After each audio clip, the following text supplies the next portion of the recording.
함께 신앙 고백하겠습니다. 전능하사 천지를 만드신 하나님 아버지를 내가 믿사오며 그 외아들 우리 주 예수 그리스도를 믿사오니 이는 성령으로 잉태하사 동정녀 마리아에게 나시고 본디오 빌라도에게 고난을 받으사 십자가에 못 박혀 죽으시고 장사한 지 사흘 만에 죽은 자 가운데서 다시 살아나시며 하늘에 오르사 전능하신 하나님 우편에 앉아 계시다가 저리로서 산자와 죽은 자를 심판하러 오시리라. 성령을 믿사오며 거룩한 공예와 성도가 서로 교통하는 것과 죄를 사하여 주시는 것과 몸이 다시 사는 것과 영원히 사는 것을 믿사옵나이다. 아멘. 찬송 490장 주여 지난밤 내 꿈에 찬양하겠습니다. 찬송 490장입니다. 주여 지난밤 내 꿈에 뵈었으니 그 꿈이 이루어 주옵소서. 밤과 아침에 계시로 보여주사 항상 은혜를 주옵소서. 나의 놀라운 꿈 정녕 남이 끼는 장차 그 은혜 받을 편이 나의 놀라운 꿈 정녕 이루어져 주님 얼굴을 배우리라. 마음 괴롭고 아파서 낙심될 때 내게 소망을 주셨으며 내가 영광의 주님을 바라보니 앞길 환하게 보이도다. 나의 놀라운 꿈 정녕 남이 끼는 장차 그 은혜 받을 편이 나의 놀라운 꿈 정녕 이루어져 주님 얼굴을 배우리라. 세상 풍조는 나날이 변하여도 나는 내 믿음 지키리니. 인생 살다가 죽음이 꿈 같으나 오직 내 꿈은 잠되리라. 나의 놀라운 꿈 정녕 남이 끼는 장차 그 은혜 받을 편이 나의 놀라운 꿈 정녕 이루어져 주님 얼굴을 배우리라. 우리 안고 일어서 번하시는 하나님 아버지, 오늘도 우리에게 생명 주셔서 우리의 생명의 주관자이신 하나님 아버지를 찬양하며 말씀으로 기도하게 하시니 감사합니다. 마음이 괴롭고 아파 낙심될 때 우리에게 참 소망을 주시는 하나님 아버지, 주께서 이끄시는 그 길로 순종하며 나아가오니 우리의 발걸음을 통해 주의 귀하신 뜻을 이루시옵소서. 말씀으로 교훈하여 주셔서 깨우치게 하시고 오늘 하루도 주의 뜻을 받들어 행하는 참된 신자로 살게 하옵소서. 예수님의 이름으로 기도합니다. 아멘. 요한계시록 1장 9절부터 마지막 20절 말씀입니다. 신약 399면 요한계시록 1장 9절부터 20절까지 말씀입니다. 한 절씩 교독하겠습니다. 나 요한은 너희 형제요 예수의 환난과 나라와 참음에 동참하는 자라. 하나님의 말씀과 예수를 증언하였으므로 말미암아 밤모라 하는 섬에 있었더니 내가 성령에 감동되어 내 뒤에서 나는 나팔 소리 같은 큰 음성을 들으니 이르되 내가 보는 것을 두루마리에 써서 에베소, 서머나, 버가모, 두아디라, 사데, 빌라델비아, 라오디게아 등 7 교회에 보내라 하시기로. 몸을 돌이켜 나에게 말한 음성을 알아보려고 돌이킬 때에 7금 촛대를 보았는데 촛대 사이에 인자 같은 이가 발에 끌리는 옷을 입고 가슴에 금띠를 띠고 그의 머리와 털의 희기가 흰 양털 같고 눈 같으며 그의 눈은 불꽃 같고 그의 발은 풀무불에 단련한 빛난 주석 같고 그의 음성은 많은 물소리와 같으며 그의 오른손은 7별이 있고 그의 입에서 좌우에 날선 검이 나오고 그 얼굴은 해가 힘있게 비치는 것 같더라.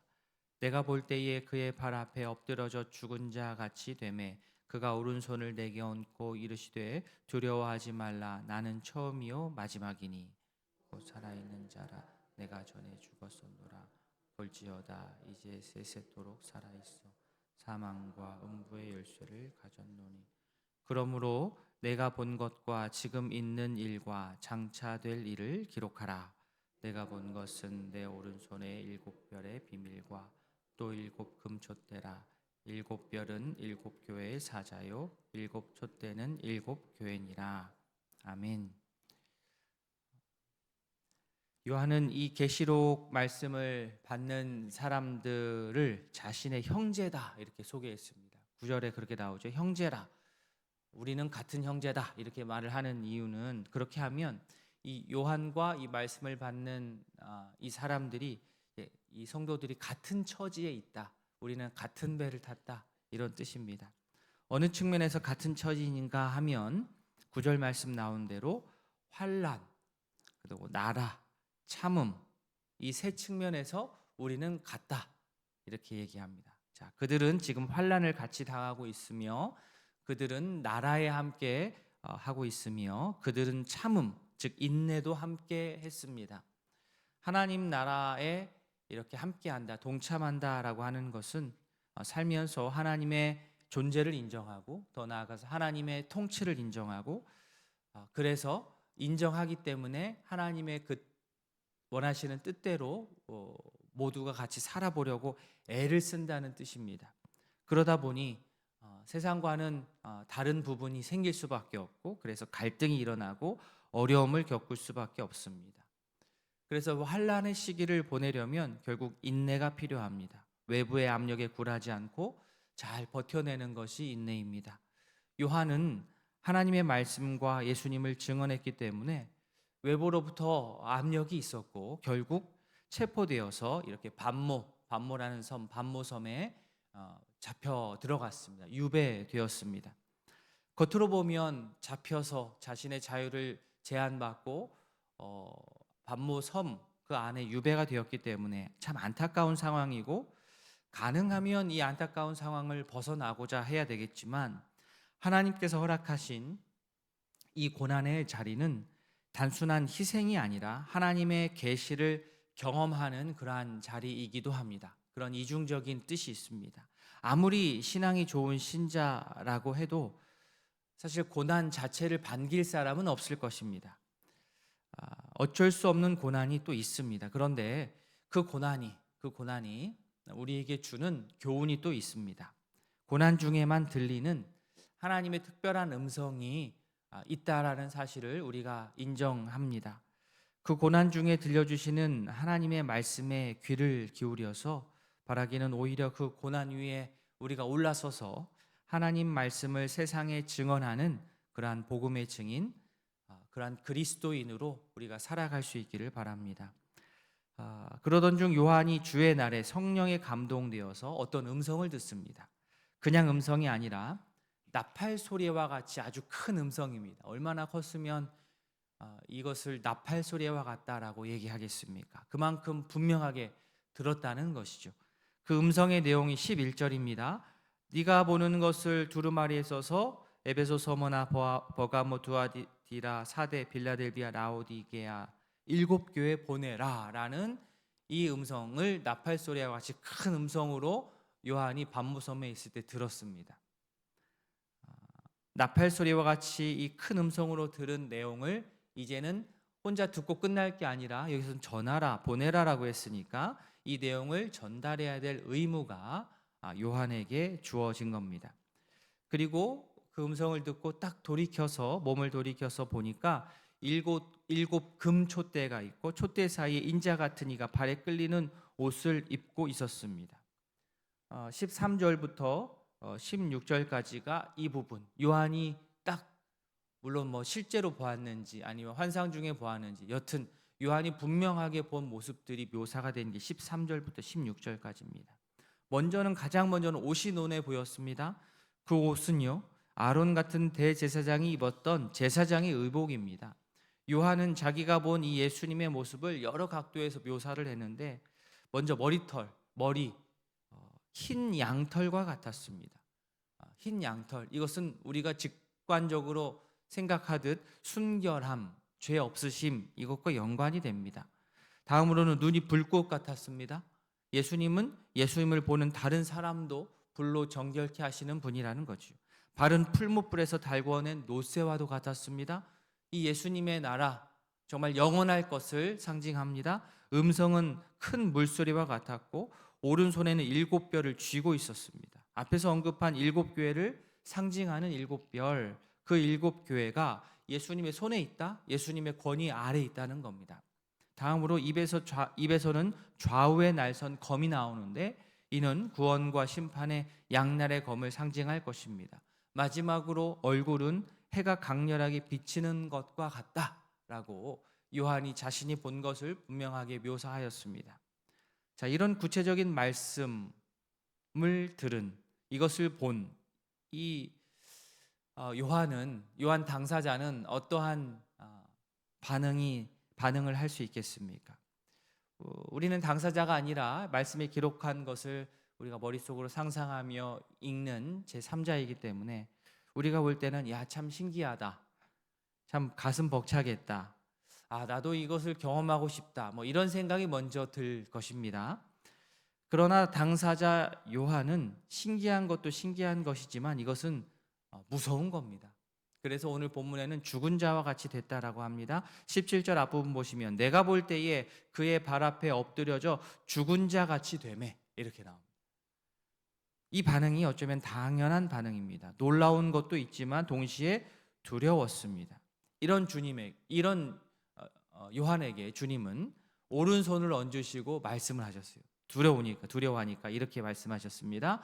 두려워하지 말라, 나는 처음이요 마지막이다.